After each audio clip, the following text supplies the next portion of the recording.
Tar Heels fall to 16-4 overall, 9-1 in ACC play. Carolina, after the Ken Palm refresh, has fallen to 7th, 20th in offensive efficiency, but they stay at 3rd in defensive efficiency. Obviously, Georgia Tech has broken that string of not only wins, but teams that Carolina held to 70 or under. I guess we got to adjust it to 74 or under. Now, hey, ACC standings, Carolina's still in first place. We'll take that. You love it, but you would love to be heading into the Duke game on Saturday with a 2-game cushion, and that's no longer what the Tar Heels have. So here's what we're going to do. If you're new to Locked On Tar Heels or haven't joined us after a loss before, I like to call these therapy sessions. We'll say the same thing on tomorrow's full episode as well, but it's a time to just get together and recognize, look, it's a basketball game. You lost. It's no fun. But we got to talk about it because we want to celebrate the wins and we don't want to shy away from when bad things happen either. And it's better to be able to do that together, right? Misery loves company, and that's what we're going to do right here. So what we'll do is we'll talk about some takeaways. I'll put the box score up, quick ad read, a couple other takeaways, and then we're going to take your questions and maybe some thoughts and comments as well. So thanks for being here. Even after a loss, it's great to be together. First, before we get to that end of game no call, I have talked about this multiple times now, and this is the first thing I want to say. Carolina, in the last 2 road games, now last 3 road games, has struggled with turnovers in the first half and then flipped it on its head in the second half. Boston College, a couple Saturdays ago, 9, if I remember correct, first half turnovers, and then just 2 in the second half. This Saturday, Carolina had 12 first half turnovers at FSU and then just 5 in the second half. And tonight, Carolina, yet again, 10 first half turnovers and then just one meansy little tiny turnover in the second half. There's 3 times of that. There's something to it. And that's what we got to look at first, because a missed foul call at the end of the game doesn't lose it for you. Messing up the first half, that loses a basketball game for you. There is no reason this Tar Heels team should have been tied at halftime with Georgia Tech. They did plenty in the first half. I'd been saying it was going to catch up to Carolina at some point. I just didn't think it would be tonight, but it was, and it did. So Carolina is going to have to learn from that, figure out what is plaguing them with getting loose in the first half, even after they get these leads. Now, second, let's talk about this foul call. This non-foul call. That's a moment where you cannot swallow your whistle. If that's a foul 10 seconds into the game, 10 minutes into the game, 30 minutes into the game, it should be a foul at the end of the game too. And it was. I know Seth Davis is out there on Twitter trying to say it's not, but it is. And I know that RJ kind of maybe initiated some of the contact, but my man, that's a foul.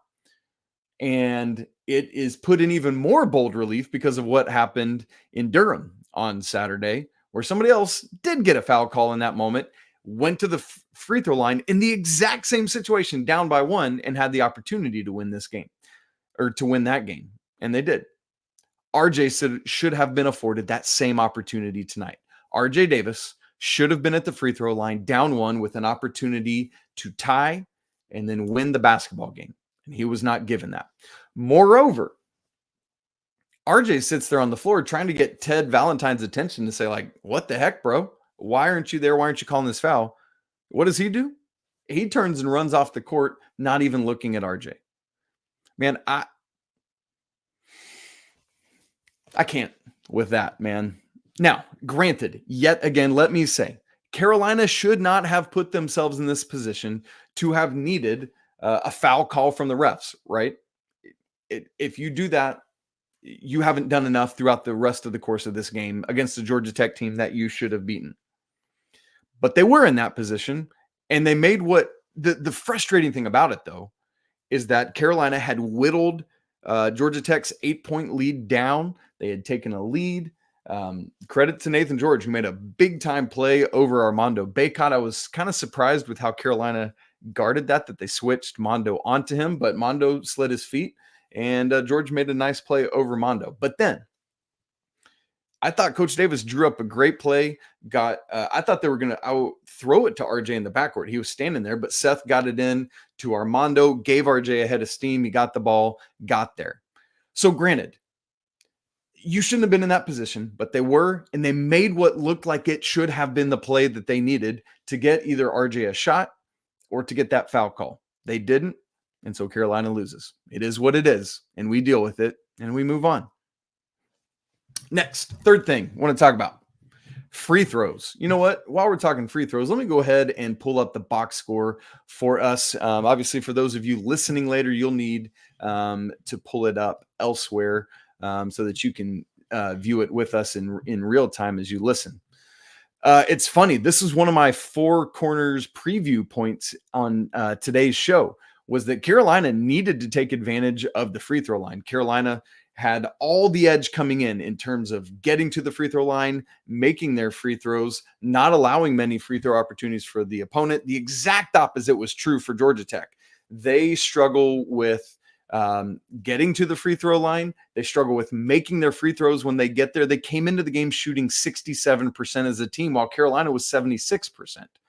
But of course, as sports does, sometimes this just happens. You guys, you have your averages, but every now and again in a one-off, you have a night like tonight. And so Carolina needed to take big advantage of the free throw line, and they didn't. Carolina finished 9 of 17 at the free throw line. That's just not going to cut it. Misses: Washington, Ingram, Davis, Trimble, Washington, Trimble, Baycott. So RJ had a missed free throw. Seth had 3. Jalen Washington had 2. I mean, and a couple of those were the front ends of 1-and-1s too, I might add. And so that's just not good enough. Meanwhile, Georgia Tech shoots the exact same number of free throws as Carolina, but makes 6 more of them. Georgia Tech went 15 of 17. Not to mention Nate George, who we just talked about, he's a 64% free throw shooter, and homie steps up and makes 8 of 10. All Carolina had to do was, instead of, literally by definition, Carolina wins this game if instead of going 9 of 17 at the free throw line, they go 11 of 17. That's not even a good number at the free throw line, but just getting to 11 of 17 and you win. That's all you got to do in this moment. But Carolina just simply wasn't able to do it. Fourth thing I want to say here off the top, and this is not data driven, this is eye test observation stuff. It was a moment for me when, yes, Carolina yet again allowed a team to sneak their way back in the first half after having gotten a lead. But I was like, you know what? Carolina has done a great job coming out in the second half, even when they've kind of floundered the first half, and just kind of raced out to a lead and never really looked back. That didn't happen in this game. This was the first time, we've talked a lot about Carolina looking experienced and capable, and that they trust themselves. They trust their offense to do what it needs to do. Frankly, they did enough defensively to win the basketball game. It wasn't perfect. It wasn't pretty, but Georgia Tech, man, they shot better than I thought they did. 41% from the field, 45%, 9 of 20 from 3. That's not great. But still, North Carolina did enough defensively to win this basketball game. But I thought throughout the second half, that was not the Carolina second half team that I've seen this season. It felt like there were shots outside of what they've typically found in the offense. I thought Cormac took a few shots that he should have waited to find a better shot on. I know Harrison made that massive big time 3. Oh boy, I just remembered Georgia Tech's banked in 3 right after Carolina had cut it to 1. Whew, that's an unfortunate lucky shot for Georgia Tech. Anyway, Harrison's 3 was great, but then that other one, when it was almost like a heat check on the next possession. I didn't think that was the right play. And so there were just others kind of throughout the stretch of the second half there, that Carolina it felt like they weren't trusting themselves the way they typically have, even in moments where they've been down. Now, credit Carolina, man. That push they made from down 8, I think it was RJ got an and 1, converted. Seth Trimble got an and 1, converted, and then just started making plays, man. RJ made some big time plays down the stretch of this game. That strip he got that led to that run out where he got Carolina the lead. Man, I was feeling it at that moment, right? Kind of like after Marcus Page's 3 in the championship game. But it wasn't meant to be on this night for Carolina. So I'm really curious to see what Carolina takes away from that of, hey, for the first time in a while, we were out of sorts. How do we fix that? How do we trust ourselves? We're going to talk more about several other things and then get to your questions, all coming up here in just a second. But first, I need to tell you a little bit about FanDuel. Happy Super Bowl to all who celebrate from FanDuel, America's #1 sportsbook. If you're like me, Super Bowl Sunday is all about scoring the best seat on the couch, grabbing your favorite snacks, and placing some nice props just to see what's going to happen. Right now, 49ers are favored by 1.5 points. Crazy stuff there. Don't bet not on Patrick Mahomes, right? FanDuel has so many ways for you to end this season with a W. Not only can you bet on the odds for the game, the main score of the game, but you can bet on things like what players will score a touchdown, how many points will be scored, and so much more. New customers join today and you'll get $200 in bonus bets if your first bet of $5 or more wins. So visit FanDuel.com/locked-on to sign up. That's FanDuel.com/locked-on. Make every moment more with FanDuel, an official sportsbook partner of the NFL. All right, let's get back to a couple other talking points here and then we'll get your questions. Look, let's get the elephant in the room out of the way. Today's show, I talked all about how this is only a trap game if you let it be a trap game. And immediately as the game ended, I was inundated with texts, DMs, things in our Discord of being like, oh, I blame this on Isaac because he said it wasn't a trap game and blah, blah, blah. I want to push back on that. I don't believe that I was wrong because Carolina was ready. They had a 12, after Georgia Tech got off to that lead, Carolina had a 12-0 kill shot that in the first half. That should have been what put this game away. And then the turnovers. They had another 10-2 run later in the first half. That should have put this thing kind of out of reach, and then you keep building on that. But the turnovers and the missed free throws. Now, if you want to say that that's falling into the trap and you were looking ahead to Duke, okay, fine. I'll hear that argument. I get it. Cool, whatever. But that's the same things that have happened in some of these other road games recently, and we're not calling those trap games because we won. If RJ had been given the opportunity to make those free throws and done it, maybe you still get some of that chatter, but we didn't. And so I get it. If you want to say, Isaac, you were wrong, I'll hear that and I'll accept it. But to me, Carolina was ready. I think some of that steals what Georgia Tech did. Kudos to them, man. They had a game plan and they made it work. But yeah, some of it is, as we said, Carolina getting out of sorts on the road. I think that was more about them not being the veteran team they are and trusting themselves than it is a trap. And that's the difference in it. I do think Carolina was ready. I do think they had energy, but they didn't win. So that's where I'm at on it.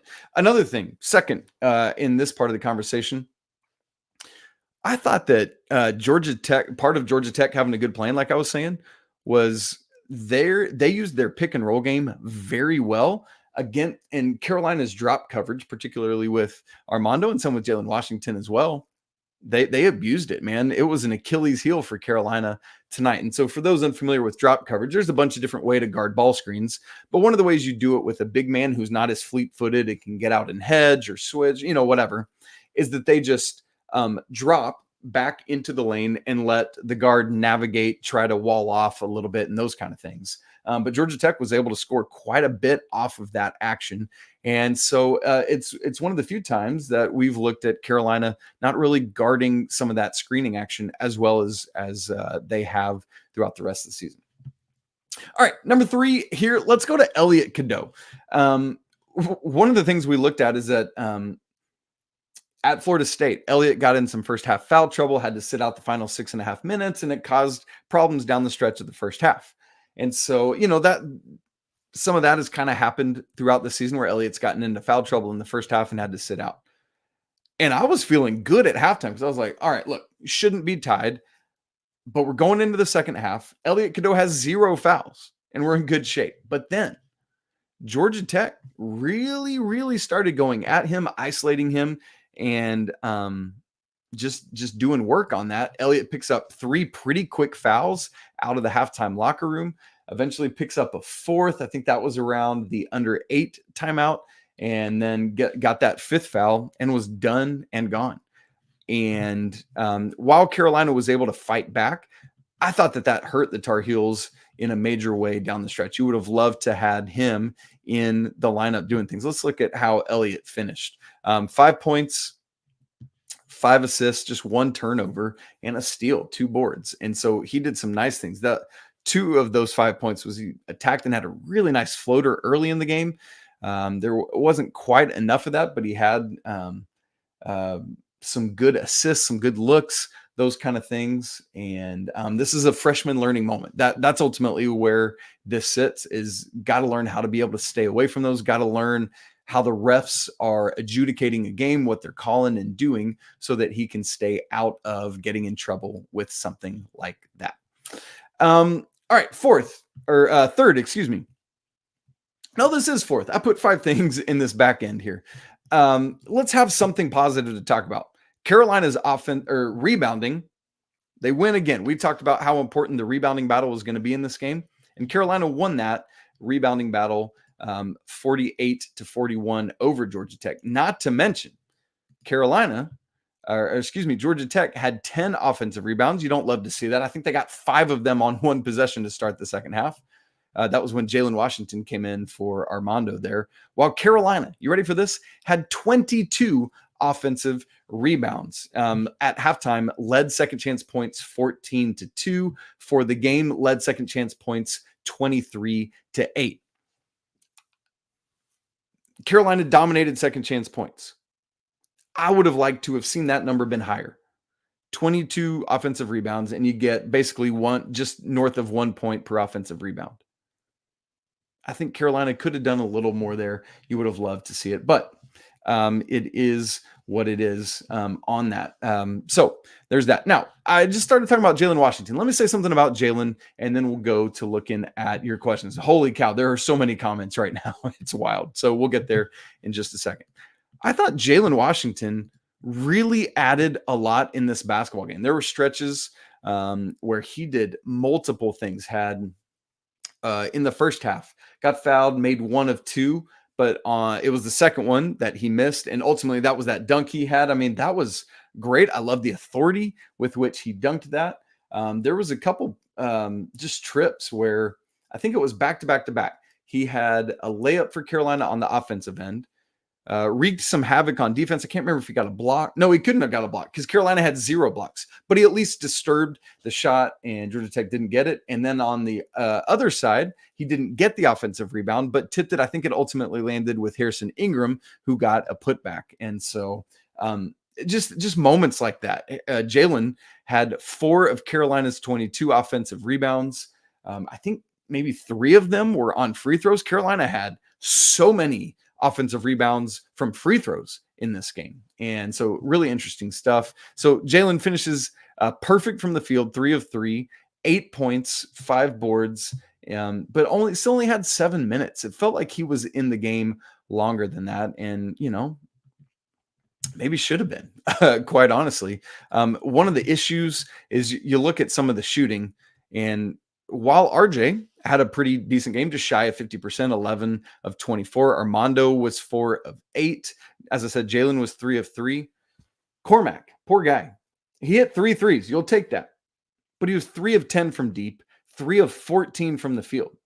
Kind of same thing for Harrison Ingram, 2 of 7 from deep, 3 of 14 from the field. So the combination of Cormac Ryan and Harrison Ingram was 6 of 28 in this game. That's not going to do it. It's got to be better than that. Well, folks, it's a loss. So what do we do now? Let me just say something about that, because we talked about on today's full show that this is just one game. And I was talking about that in terms of you got to win it, just like the Duke game is just one game. The problem is Carolina didn't. But it is just one game. So just like Coach Dean Smith would say, you recognize it, you learn from it, you move on, and you forget it, right? And so that's what Carolina needs to do. They got to wash their hands of this. I mean, you got to go back and look at the film and figure out what happened and what went wrong and why all this didn't come together. Great, sure, absolutely 100%. But then next game, you got to just be ready to go on. That's what the best athletes do. Now, where it might hurt is that Georgia Tech was right on that cut line of a quad 2, quad 3 game. Thankfully, since they won, they'll probably move up some in the net and keep it at quad 2. But it is highly likely that this could turn into a quad 3 loss, given what you got in the ACC. This will make it a little bit tough to get a number 1 seed in the NCAA tournament. But look, that's for you and I to worry about. The coaches and the teams are not focused on that. They just got to keep racking up games, right? But this does not do anything to knock Carolina out of a top 2 seed. As you well know, there are lots of teams around the nation, around the country, who have suffered these exact kind of losses. Some of them even at, like, Kentucky lost to UNC Wilmington at home. So we got to recognize that. So Carolina should not have lost this basketball game, but they did, and we move on. All right, let's go to your comments, where right now it looks like there are an approximate crap ton. So let's look at what we have. I'm going all the way back to the beginning here. This is something Emily Van Pocky says, have to stop having 2 to 3 minute droughts with 0% shooting from the floor. It leaves the door open for the opponents. It's fixable and have to fix it before Saturday. Yeah, it's interesting. Just like Carolina has had these spurts. I talked about the first half kill shot that was 12-0, and then they had a 10-2 run. But just as equally, there have been these weird droughts. Like Carolina, finished the first half with 37 points. And I think they were sitting at 37 with about 3.5 to go, maybe in the first half, and didn't score again. And that allows Georgia Tech to get all the way back. And this is fun. I'm seeing the comments for the first time. I assumed we were going to have lots of people saying about trap game stuff. Great. Love it. Bring it on. I'll take it. So let's keep looking. I hear this. We just talked about Cormac Ryan. Man says, bench Cormac. If his shot ain't falling at 25, they ain't going to fall. That's kind of funny. Coach Davis wants him to keep shooting. His historic numbers say that they will get back and they'll get better. The other thing is that Cormac adds a lot of other stuff, not just shooting. And you want to see that. But in this game, he was -8 in plus minus. Only Jalen Withers, RJ Davis. No, am I looking at I am. Elliot was plus 12. Oof, that fouling out really hurts. RJ plus 3, Armando plus 9. And so, yeah, I mean, that's something you got to reckon with. Coach will not put him on the bench. I've seen a lot of that. Like, hey, maybe Seth should come in. That's not going to happen. But we'll take it. I hear where you're coming from with that. Yeah, Bimby Jones says, so much to hate about this game, but what I hate the most is that Georgia Tech got it done without Ndongo, who is arguably their best player. He unfortunately took that Harrison Ingram knee to the back of his head early in the game and missed the rest of the game. And Georgia Tech had guys step up, like Claude stepped up in a big way. Never know what might have happened, might have been with him in the game. It would have been better for Carolina. I don't know. But there you go. And man, I'm seeing this kind of thing all throughout our comments here. Garrett Clemens, our guy, he says, look, blow the whistle and Carolina's 10-0 and Georgia Tech is irrelevant. Yeah, I mean, that's going to be the truth. Again, I know we said it. Carolina should not have been in position to need that whistle, but it's not true. With that whistle, I know RJ missed a free throw earlier in this game. He's not missing there. So that is what it is, and we'll take it. So RJ, though, I mean, gosh, 28 points again. This dude just keeps putting up all of these numbers. Jonathan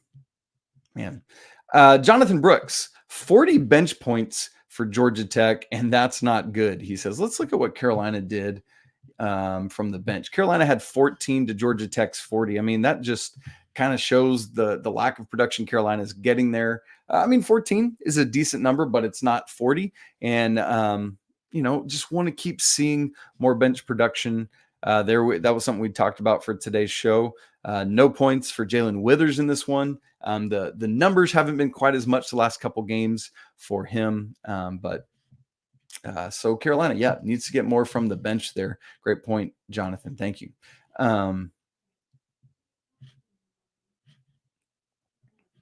Let's keep looking for some of these questions. Garrett asked another question here. It says, why not press more? It was affecting them. One of the things is it's got to be used intermittently, because used over and over and over again, teams get used to it and they can attack it better. But in a moment like this where you're struggling and they're doing well scoring, there's a way in which utilizing that more at least gives you an opportunity to see if they can handle it better. So there could have been those moments, and maybe some more pressure would have been good, Garrett. Nintendo asks, a lot of people are asking this, what are your thoughts on all 5 of Elliott's fouls? I thought those were very questionable at best. I feel like Carolina's been dealt a hand like this quite a bit lately, where there's on one hand you've got that, and on the other hand, there's RJ not getting the foul at the end of the game. I think that's what makes the Elliott fouls even like more frustrating to deal with. I think I would have given him at least a couple of them, but certainly all 5, I would not have blown my whistle. I'm not a ref, but man, it's tough to swallow, Nintendo, right? Because you're doing it, you're making these plays. And Elliott, as I said, had the highest plus minus in this game. So that really hurts not having that. So, man, it's tough.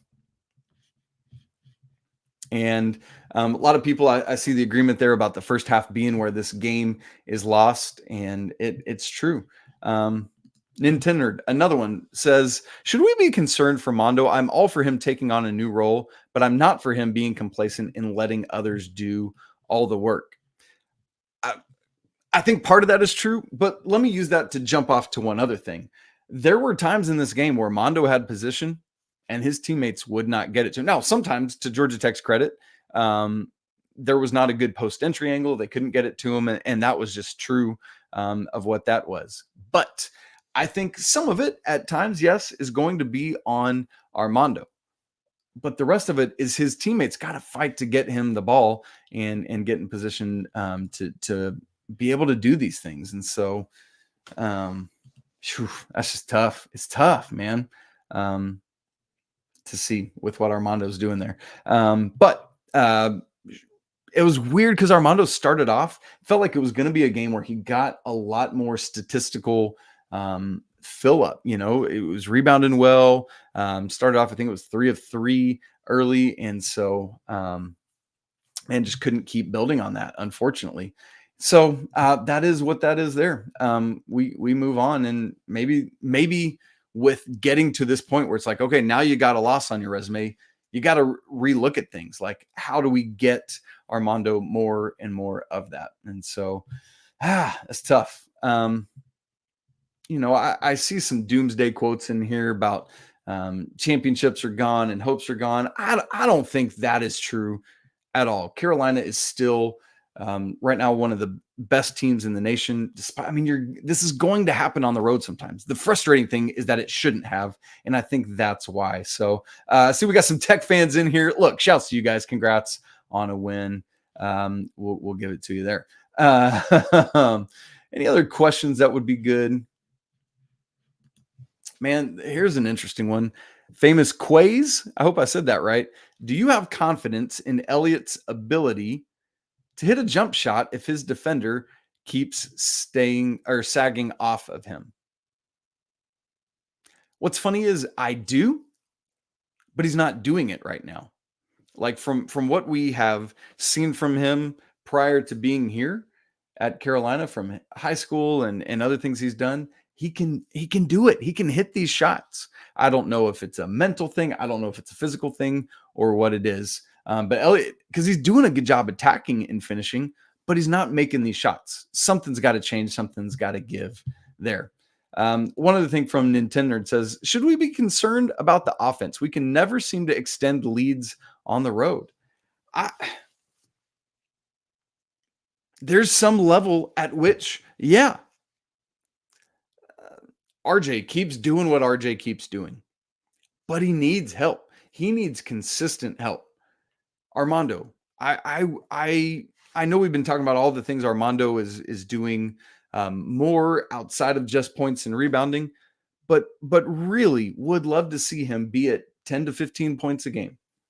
Would love to see Harrison consistent. He's the majority of the season been in double figures, but there needs to be more help on offense. Just they got to keep working at that. Like the fact, like again, it's so helpful that the defense is doing what it's doing because it continues to give Carolina a chance to win. But the offense has to score at multiple levels, not just threes, which Carolina did well early, not just relying on RJ or Elliot getting to the rim. It has to continue to be. Now, let's say this: they shared the ball well right out of the gate. 10 of the first 13 field goals were assisted on, and so there was that, man. But tough. Nobody else other than RJ was in double figures in this game. So let me see if I can maybe grab one more question for us, and then we'll get out of here so that I can go and record tomorrow's full show. So there's that. Oh man, not seeing any other really questions, just a lot of observations. So maybe we'll just call it and get on out of here. Yeah, good. I'm sure there's more in there, and if I can find some more, then we can answer them on tomorrow's full show. I want to thank you all for joining in with us, even on a sad day after a game like this, where you'd really like Carolina to have been able to pull off this victory. I don't know if you felt this. I was like, they're going to do it. Carolina is down 8 with 5 minutes to go, and they've come all the way back. They've taken a lead. They're going to win this basketball game.